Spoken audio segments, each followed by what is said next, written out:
Hey, it's E.B. Moss, and you will not believe how spontaneous an episode this is going to be. Hi.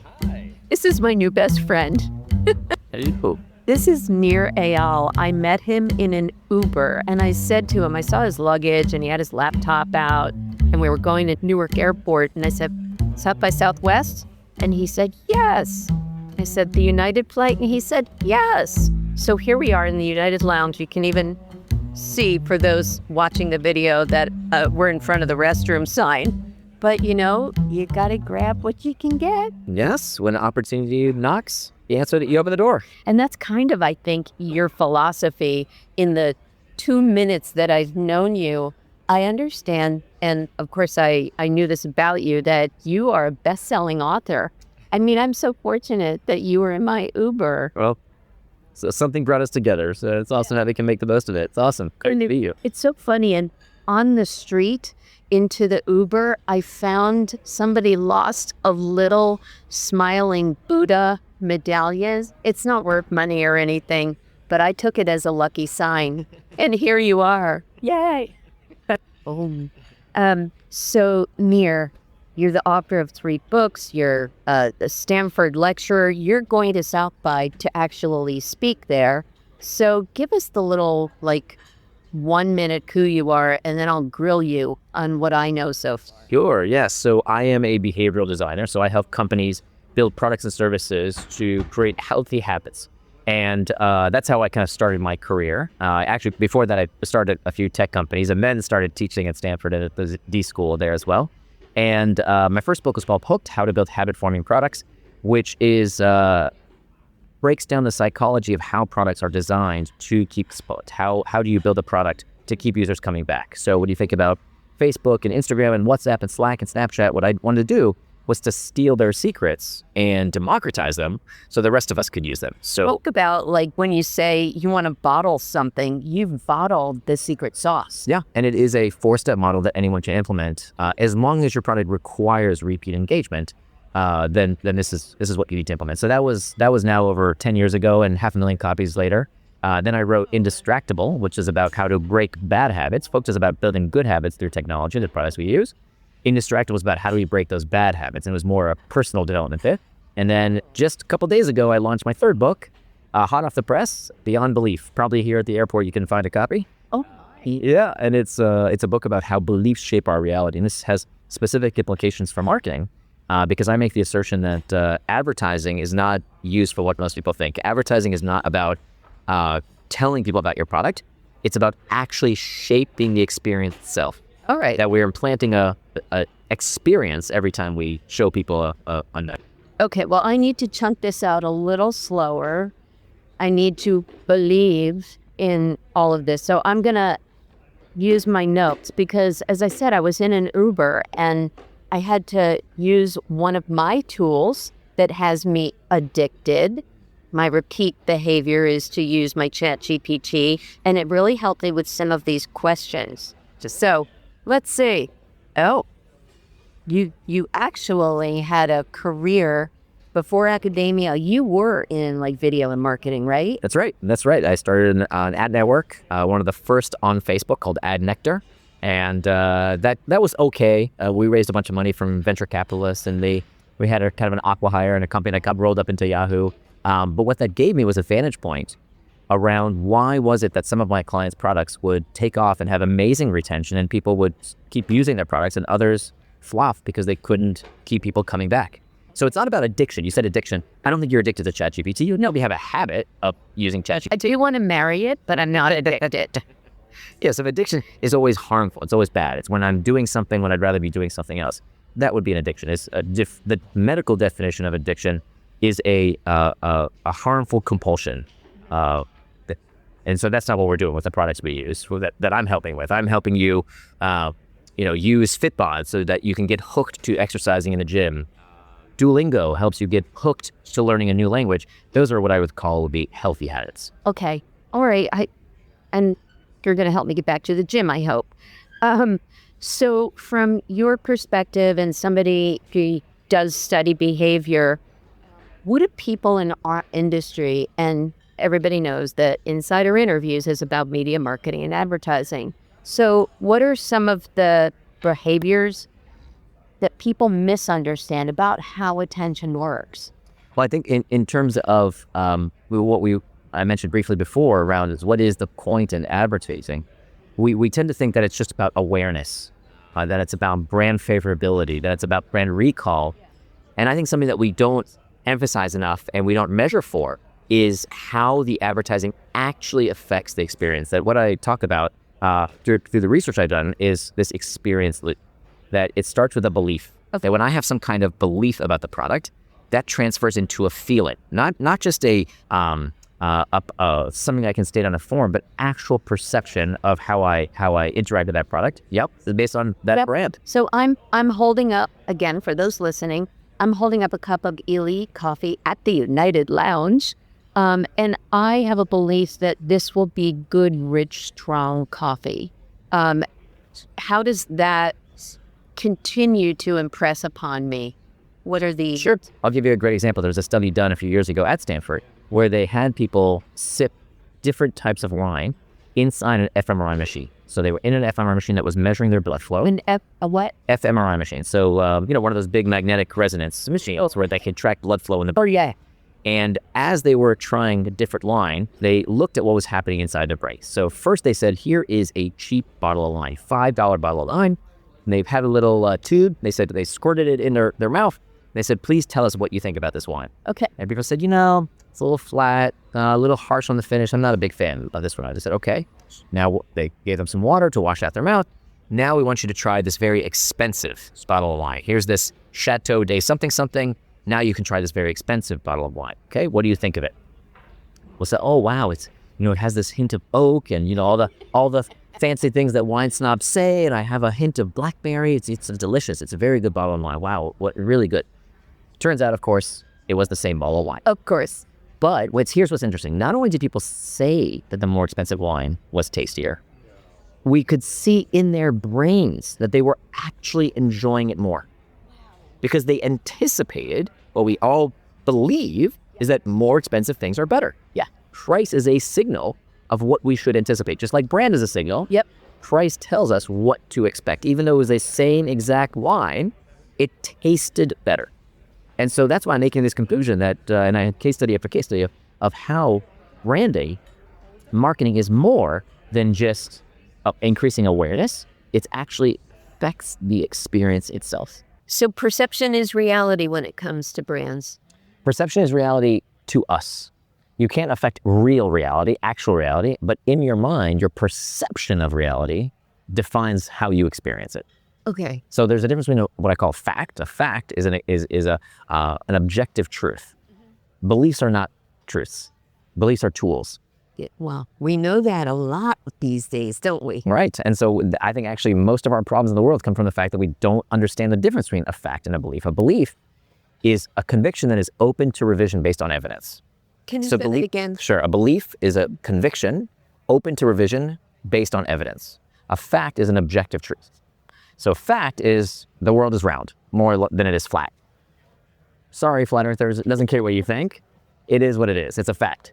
Beliefs, most of the beliefs we have in life determine what we do day to day. They're not facts, right? Should I take this job? Should I marry this person? Should I, whatever. That's how we operate in life, not necessarily based on facts. The important things are based on our beliefs, and the beliefs are all up here. They're not necessarily objective truths. Okay. And so how do we get people who believe in a product to form a habit to use that product? Okay. So this is a good stuff. So this is from my first book, Hooked. There's this 4-step process that, and just a precondition here. If your product is not used with sufficient frequency, it's never going to become a habit. So that's something that a lot of people skip. They say, oh, I want to turn this thing into a habit, but if it doesn't occur with sufficient frequency, it's never going to become a habit. Okay. And so if you can't get the user to interact with a product, if it's not meant to be interacted with, at least once per week, almost impossible to build a user habit. Okay, it has to be at least once a week. Very, very difficult. There are some exceptions, but very difficult. Why? What's the definition of a habit? The definition of a habit is a behavior done with little or no conscious thought. Not a routine. A routine is a series of behaviors frequently repeated, but habits in the definition, it has to be done with little or no conscious thought. Checking that screen 150 times a day, driving your car while you're listening to the radio. These are things you can do with little or no conscious thought. Yeah. So most, like buying something, never going to be a habit. Never going to be a habit, because buying requires conscious thought. I see. Checking in to something, opening an app, scrolling a feed, looking at a video, making a split-second decision can be a habit. Right. When you look at the grocery store shelves and you say that brand versus that brand, that decision of which one, that could be a habit. That could be instantaneous. But the actual purchasing is not going to be a habit. If I have to take money, not a habit. Unless you can make it so easy. There are some exceptions where you can make it so simple that it becomes, for example, Starbucks does this with their app. Yes. Where yes, they do. That you pass by, if you're in New York City, you walk by a Starbucks. Sorry, and it says, yeah, would you like the thing you had told us is your preferred coffee of choice with, 2 clicks, you've ordered it. You know, the other thing that they do, which is spot on, and this gets into positioning and I think buying into the belief, like the wine story, is on their cups, it says that first sip feeling. And it's so freaking true. I get my iced quad, just saying.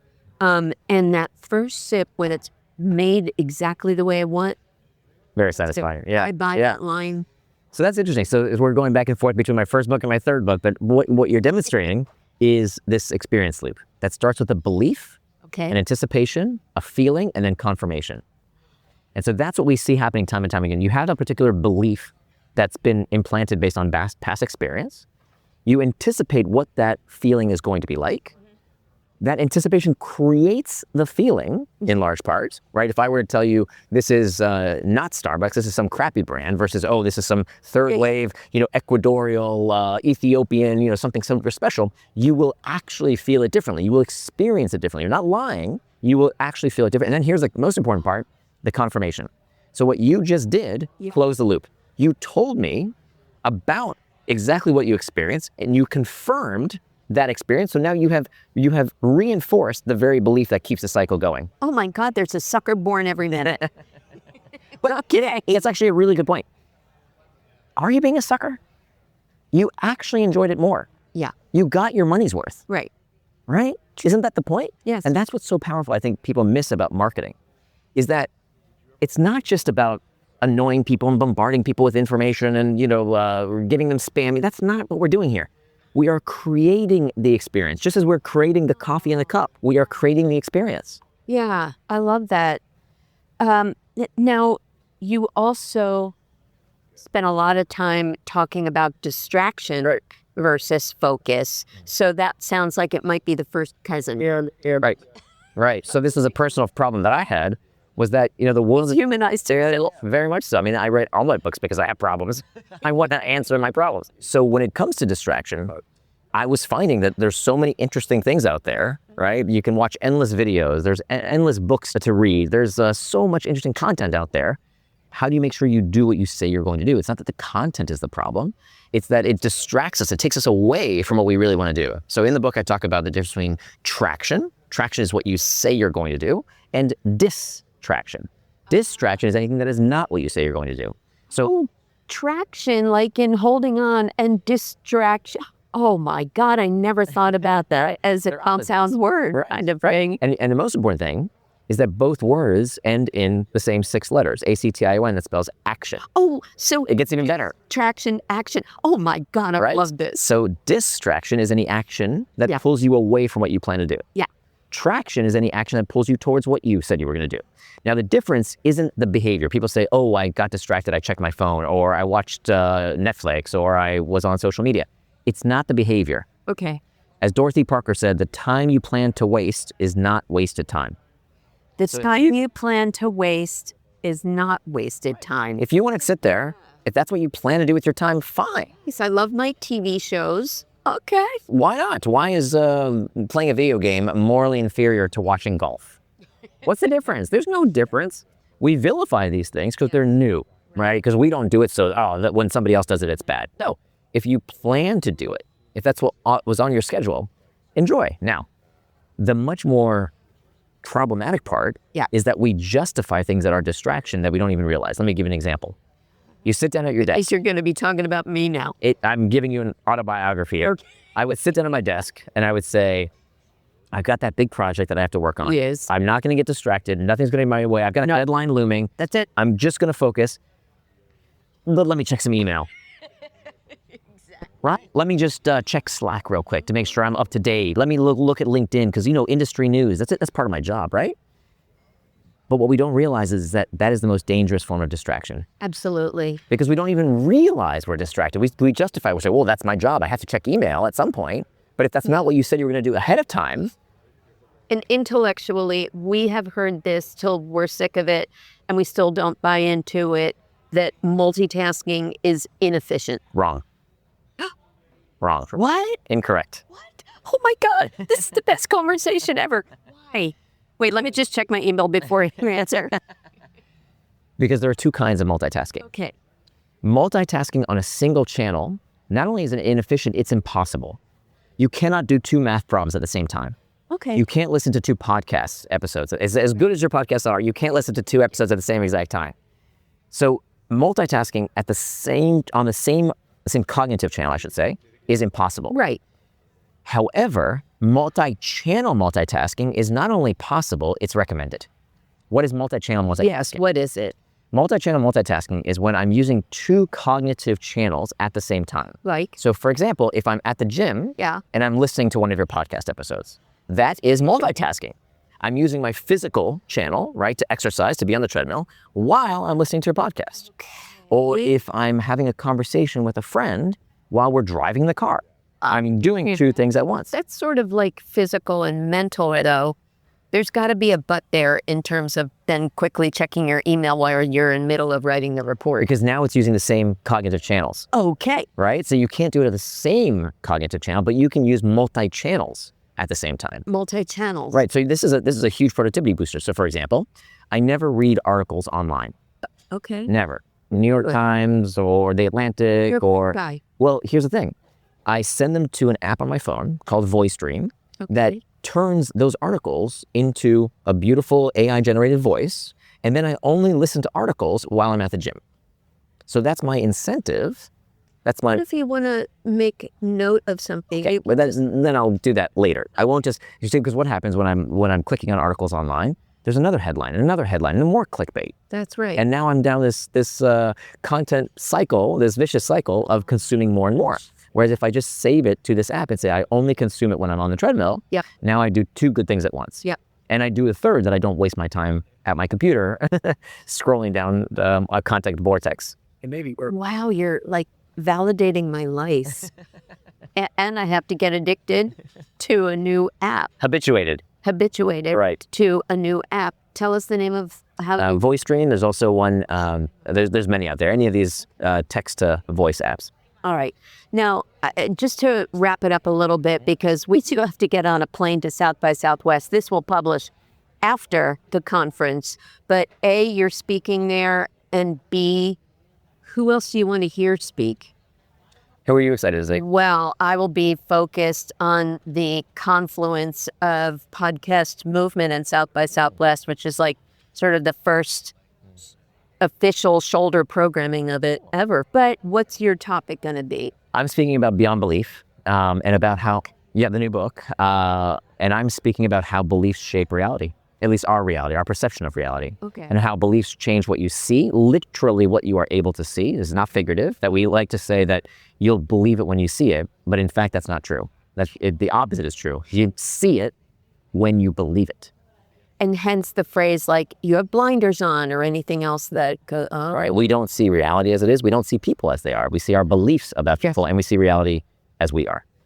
But South by is also like a big tech confab. And are there any products that, or industries that you're excited to learn more about? I'm constantly keeping up to date with how products change behavior. That's what I'm most interested in. How can you use products to help people do the things that they want to do? I think we need more manipulation. That people say that, technology is hacking our brains, that it's addicting everybody.